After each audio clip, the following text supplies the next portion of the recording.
Greetings and salutations, my name is Mika, welcome back to my channel. So, Boleyn from SIIXX again, although she is the second wife of Henry VIII, so this is not just the SIIXX dissection or something. This is the same like what we did with Catherine Howard. So basically just a mini quick bio about Boleyn and my 2 cents on her, and then we are gonna do this makeup. And yeah, the lovely look, the SIIXX inspired look, like this is my interpretation on the thing. Unlike with the Katherine video where I had like a poor man's cosplay of K. Howard of SIIXX, this is just my own rendition of Anne, but like my goodness, is this look fun. I'll talk about this during the video. And do you like my heart of the forest? I call this my heart of the forest. What was the La Coeur de la Forêt? So yeah, that's it.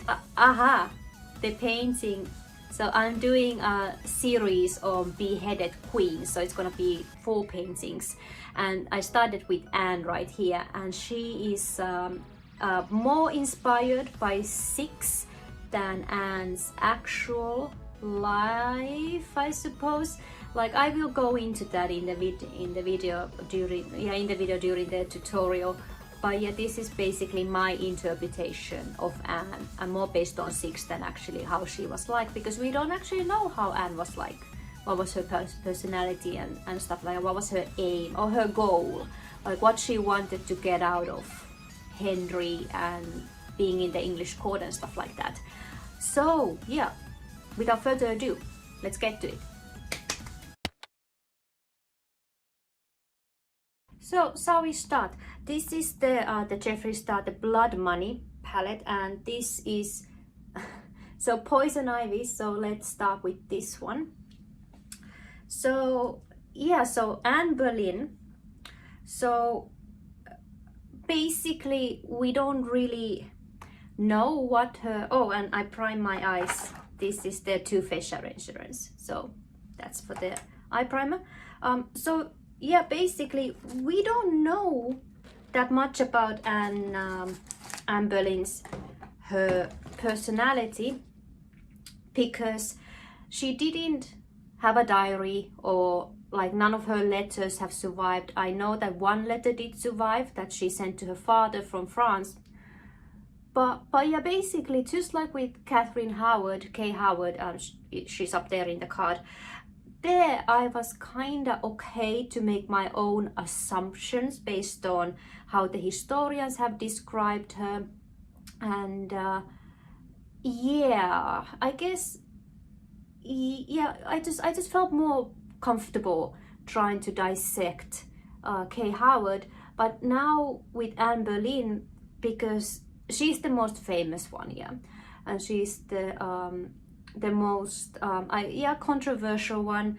It's just because people really don't know what she was like and what was her motive, and if she even had a motive, stuff like that. So I reckon in this mini bio, I'm not gonna go into speculating what she would have, like, yeah, what was her personality and stuff like that. I don't feel comfortable. I don't know why. I'm just really like, I don't wanna do that. But yes, so basically Boleyn, she was born in England in 1501 or 1500 or 1502. They are not 100% sure, again, because women, their birth dates, they were not recorded. And from she had a lot of siblings, but the 3 surviving siblings were Mary, who was the eldest one, and then Anne was the middle child, and then George was the baby brother. And there's not much record about her childhood again. But in 1513 she was sent to Margaret of Austria, who was the Duchess of Savoy, to her court, and this is where Anne's life basically begins. So it was a big deal for women at that time to be sent to a court or a monarch's court, because there they would learn to be like, yeah, ladies in waiting. So they would learn about music, singing, dancing, reading, potentially writing like stuff like that, like, yeah, how to be a lady. And then in 1514, so the next year, she was invited to go to the French court, and her sister Mary joined her there. And Mary didn't have a good time in the French court, but Anne surely did. And this is one of the only letters that the historian, the only letters that Anne wrote that survived. Talk, no, today, yes, no. So the only letter she wrote to her father that has survived, where she mentions that, you know, she's having a good time in France, and once she comes back to England, she hopes that, and joins the Henry VIII, his court, so she hopes that she's gonna do well there. So that's pretty much it. So if you recall in the SIIXX, the song, and I will put it up there, Don't Lose Your Head. So when she's talking about that, yeah, she grew up in a French court, and she was like not interested in politics and not interested in anything, basically, just wanted to, I wanna dance and sing, politics, not my thing. So that's very much, in my opinion, a pop culture assumption of what she was like, because yeah, we don't know. We don't know if she was ambitious, or if she indeed wanted like to dance and sing. Like, who doesn't like to dance and sing? But yeah, I feel like, yeah, that song is very much the pop culture idea of how Anne was. But yeah, this is the only letter that we have, and she just says that, yeah, she wants to go to Henry VIII's court, and once she gets there, she just wants to do well. So the next color, it's this one, it's Emerald Estate, and it's gonna go in the crease. And then in 1522 came straight to the UK, or the British dude's lane. So that's basically it. So she finally gets to go to court, the English court. And like I mentioned that we don't know how Anne was like, but some of the courtiers, like if we believe in what the courtiers at that time said about Anne, they said that, yeah, she was very poised, charming, a good conversationalist, and yeah, well educated, because at that time it wasn't really expected that women would be well educated. Like, you need to, yeah, dance and sing, and that's about it. But to be interested in politics, or like what's happening in the country, or in Europe for that matter, it wasn't expected. Women just have babies and that's it. So the courtier said that she was witty, yeah, charming, and very well educated. And there is this like notion that when Anne came back to court, Henry fell in love with her at first sight, basically. Actually, that they both did. But this is not really true. Anne was in court because she was lady in waiting to Katherine of Aragon, who was the wife of Henry VIII, the first wife. So Anne was in court for like good 4 years before Henry started to notice her. And when he noticed her hard. Hey, sexy mama, nice teeth. We don't know if Anne was reciprocating these feelings that Henry had for her, or if she was interested in him. We just know that Henry was very interested, and then things kind of took off from there. So Anne's father, who was Thomas Boleyn, so he was eventually made Viscount of Rochford, and he became the king's treasury. And then the letters, the famous Henry's letters to Anne came a little bit later, because Anne wanted to get engaged with one of the courtiers who was Henry Percy, and Henry just blocked that engagement. He was not having it. And in 1527, and or was it 26? 1526 or 1527, Anne actually left court. So she was in court for about good 4 or 5 years. Henry noticed her, and then we don't know how she felt about it, but she wanted to get engaged to another guy, and then she left. And then this is where in the song or in history comes this notion that Anne was trying to play hard to get, that's how she got the king, that she was very interested in him. She wanted to be the next queen. She planned everything, and how she saw with her older sister Mary, who was the mistress of Henry VIII once upon a time. And what happened to her? She was basically discarded, because that's what Henry did with his mistresses. So, and apparently she didn't want to be one of these mistresses. She wanted to be the next queen, and she was planning the whole thing. And like, if I sleep with him, maybe a year or two, he's gonna just discard me like everybody else, all the other girls. And then like, then what? You know, I was like the king's whore, the slut or something. And let's remember that the English were never as advanced as the French here, because any mistress to the king or to the king, all the the king's mistresses, they were like the it girl. The public was looking up to them. Yeah, they got land, they got titles. It was a big honor to be the king of France, his mistress, while in England they were not nearly as advanced, you know. So if you had to sleep with the king, because you didn't have a choice, of course. If the king is like, yeah, I'm gonna sleep with you, what are you gonna do? It's like he's gonna banish you from court, and you and your family, you're gonna die in poverty or something, even if you were not minor nobility. So it's like, what's that, catch-20 or whatever that is. So I personally think that Anne was just trying to survive, because if she wanted to marry the other guy, it wouldn't make any sense to try to stay in court, basically, where the King of England wants to marry you. And I noticed I'm now wearing my rings.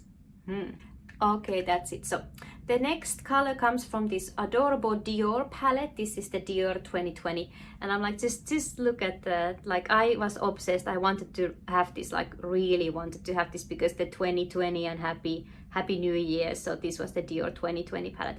So I'm gonna take this green. Anne was staying at Hever Castle, and then receiving these letters from Henry, and they were like very passionate and burning, and he's burning for her, and what else. And those letters are, where was it, Vatican City? Yeah, the Vatican, they have them, because they were used as evidence when Henry decided to divorce Catherine of Aragon. So they are there. So those letters exist, but any of the Anne's letters don't. So that's what I mean. It's like, we have no idea what she was actually like, or when she was writing letters to the king. What did she say?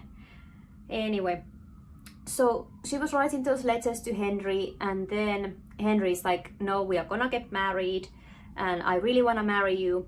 And let's not forget that Henry at that time, he had a huge chip on his shoulder, because his first wife, Catherine of Aragon, gave birth to one child, Mary, Bloody Mary, and that's it. So no male heirs. And Henry was like, really, he wanted to have a son, he needed to have a son, so he was obsessed with the idea. And Catherine was already in her 40s, so she couldn't have any more children.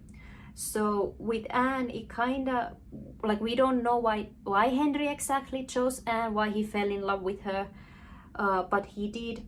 And in Henry's mind, I do get it, that he would be like, okay, I need to have this male heir, and then this is the woman I love, and yeah, I want to marry her.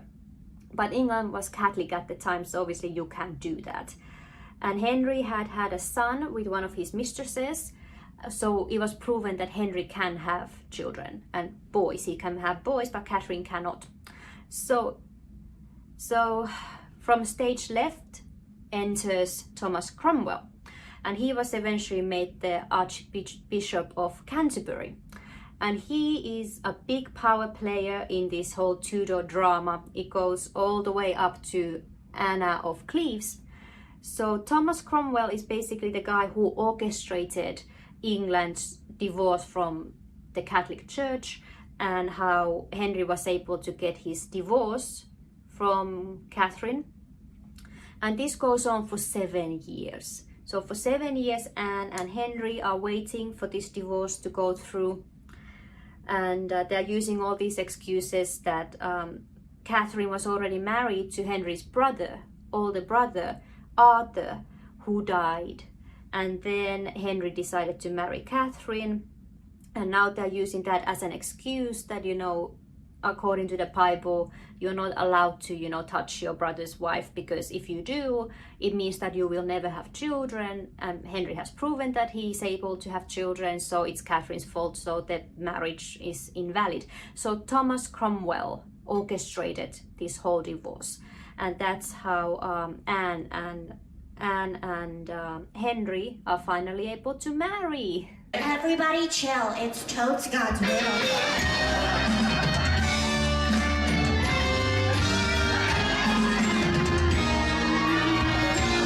Anyway, so in 1533, Anne and Henry, they're finally married. Yeah, finally married.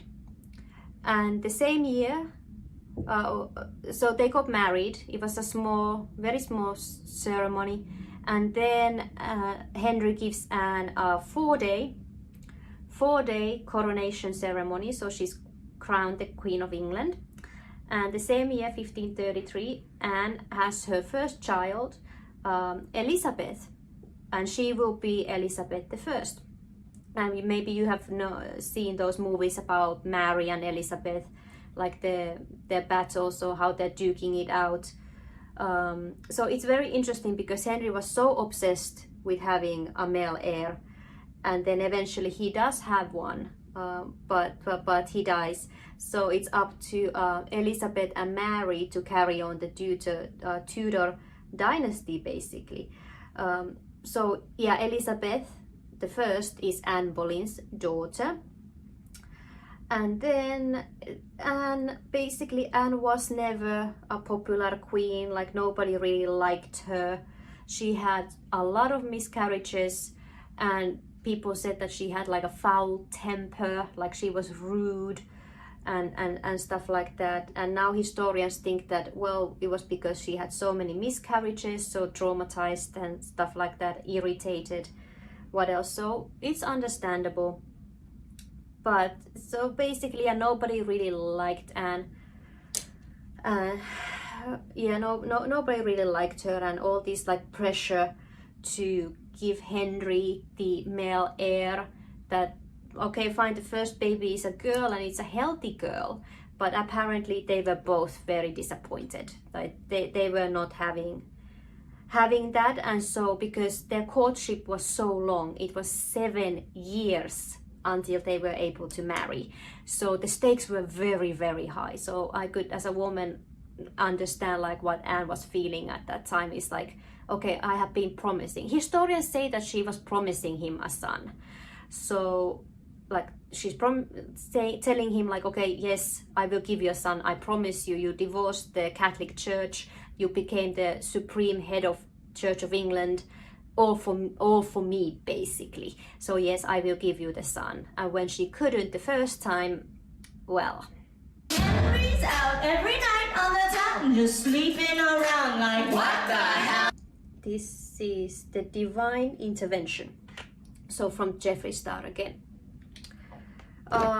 So yes, Anne was having a lot of miscarriages, but also at the same time, she was very charitable.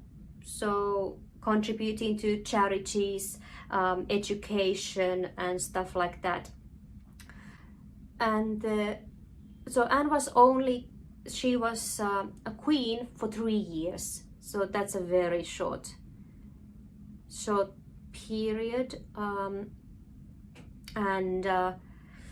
So Thomas Cromwell, he comes back. So now that he's the Archbishop of Canterbury, and obviously the king loves him because, you know, the divorce and everything. So now Thomas Cromwell, he wants to basically attack the monasteries. And whatever extra money or money they have, he wants to give it to the king, contribute it to the crown, to benefit the crown, basically. And Anne, she's not having any of that. She thinks that, okay, if we are going to take money away from the monasteries, we should use it for charities and education to benefit the people and the country, basically. And then Thomas Cromwell, he is not having any of this. So he kind of has enough. And now he alone, he orchestrates the downfall of Anne Boleyn. And this starts in 1536 when Anne has another miscarriage. And at this time, apparently, Henry is having an affair with Jane Seymour. Jane Seymour, the only one he truly loved. Well, Jane, there are things they say about Jane that again she wasn't sleeping with him until they get married or something, but who knows. So Thomas Cromwell, he starts to spread all these rumors in court that Anne is sleeping with Thomas Cromwell, his enemies. So she's sleeping with these men, and yeah, she even slept with her brother and stuff like that. Oh yeah, and before that, so the same year, was that 1536? Yeah, 1536, Katherine of Aragon, she dies, yeah. So she's banished from court and what else. So she dies, and that's where, if you know the song, when at the end, when Anne finishes her number, she says, So my next song is one I wrote about the moment when I found out Katherine of Aragon had tragically died. It's called Wearing Yellow to a Funeral! Headlines! And that's actually true. So it was the same year before the whole Anne drama began, her downfall began. So Henry and Anne, they do hear that Katherine of Aragon has finally died, and they do wear yellow. They throw a big party where they wear yellow, because obviously yellow is a happy color, like it's celebration and stuff like that. But apparently in Spain, yellow is a funeral color. So for us, that yeah, you're wearing yellow to a funeral, so you're celebrating the death of somebody.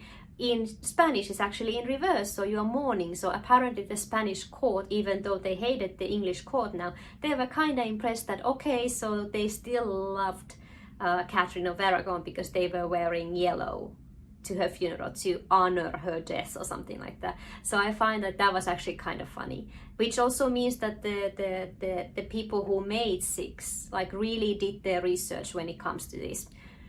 But during that time, all the rumors, they start to spread, and Thomas Cromwell, he manages to convince some of Anne's ladies in waiting that this is actually the case, that they have seen Anne sneak off with this guy, so they have seen guys come into her chamber and stuff like that. So again, because Anne wasn't popular at all, so I imagine it was very easy to do this and to orchestrate her downfall.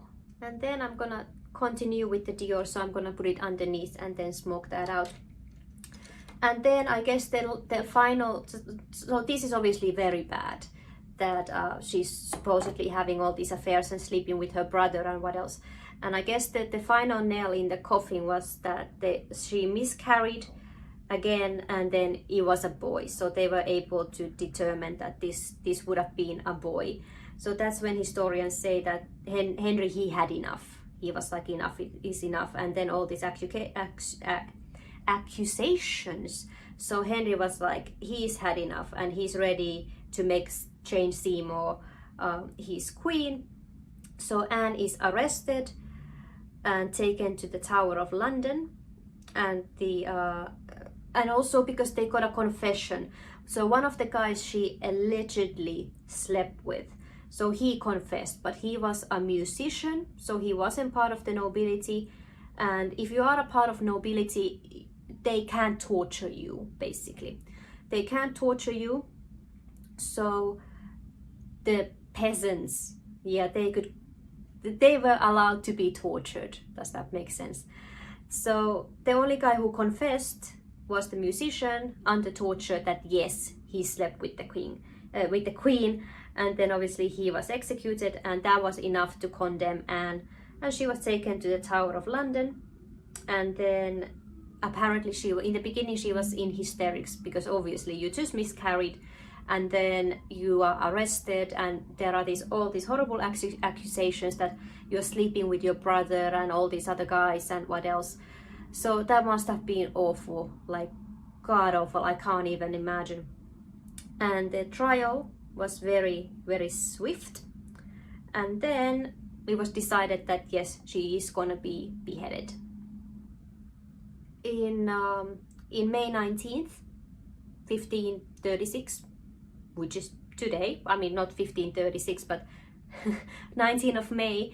Isn't this perfect? The timing is just perfect. Like, I'm so smart. Yeah, I planned all of this ahead. Yeah.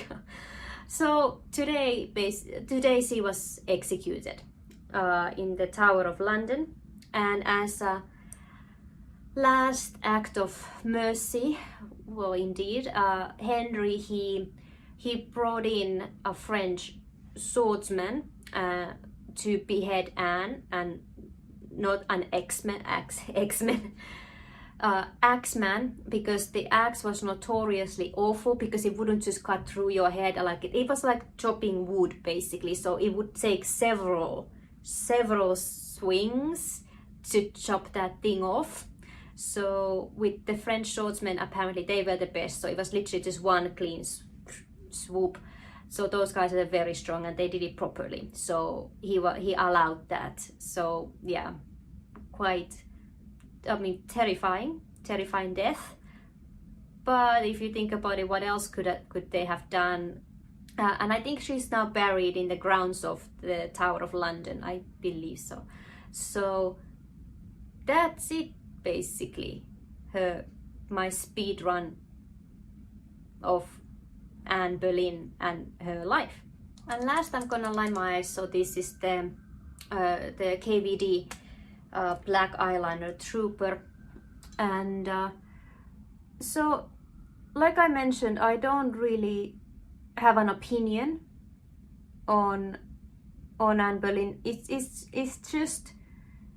just because we don't know what she was up to. Like, did she really seduce the king and like be the cliche second wife? Second wives, it's like they have a playbook. So we don't know. Was she the airhead second wife, you doing the second wife playbook or whatever? Or was she very manipulative? Was she the manipulative, the temptress, who orchestrated the whole thing, like the downfall of Katherine of Aragon, and how she was able to become queen herself? Well, my sleeves may be green, but my lipstick's red. Or was she a victim? Just somebody who happened to be, in the wrong place at the wrong time, stuff like that. Like, what was her deal? We don't know. And I just realized I was supposed to, I finished the painting, Anne's painting, and it's based on the musical more than her actual image. And I was supposed to put it behind me, and now I didn't, so I meant to have this there the whole time, and now I'm like, oh, what a dork. I don't know why today is like, I'm not organized at all today. It's like, my God, how difficult. So my point is, like, just like the painting here, you saw it already. So basically what I'm trying to say is, I like that girl boss image, and I especially like the image that SIIXX portrays, because that is a look, that is an image compared to what the historians have. So that's why I like the SIIXX image, because at least it is an image and it's fun, honestly. If you like Andrea on Broadway, like, she's fantastic. Like, her the whole bit, how they start with the Anne Boleyn section, and then she's on the stairs sitting down, and it's like laughing at her phone. And then it's hilarious, yeah. And then Millie, who was in the West End, I love her performance, especially when she was able to go on live shows and stuff like that to perform. And she's fun. Like, a lot of people criticized her voice and stuff like that, her singing abilities, but that's a character. I would say very much both Andrea and Millie, their Anne Boleyn is very much a character. Oh, I need to mention, so Millie in the West End. So this was actually her idea, like the little buns and the straight hair. Like, it's so much fun. It's like so Y2K, isn't it? Like a 90s actually. It's so 90s, isn't it? And she said that she got the idea from like Sailor Moon. She wanted to have that magical girl thing to Anne, which kind of makes sense. Yeah, I get that. So I'm like, I'm really loving this look so much. But next, so I'm just gonna finish this look with the eyes with the mascara, and so I'm gonna do the Jeffree Star. So this, the fuck proof, and then Lancome on top, and then get back to you, okay? And that's it. So I line my eyes. This is the Sephora's, the 24-hour core pencil, and the lipstick is the new, the Gwen Stefani, her Give makeup line. This is the Anaheim Shine, and this is the sateen one. So this is I mean, this is still super dry. Like, you do need some sort of lip balm or whatever underneath, otherwise it's just it's hell putting this on. And she has a matte version of this, and I took the sateen one, and working with this one, like, it's beautiful and it goes on nicely, but you do need a base. You can't just put this on your dry lips, because it's like it's not good. Yeah, but that's basically it, the look, and I'm actually really happy how it turned out. Exactly that smoldering temptress look that I was looking for. So 90s girl boss smoldering temptress, what I was going for with this. That is it. Thank you so much for watching. Please like and subscribe, and to the new subscribers, hello and welcome, and thank you so much.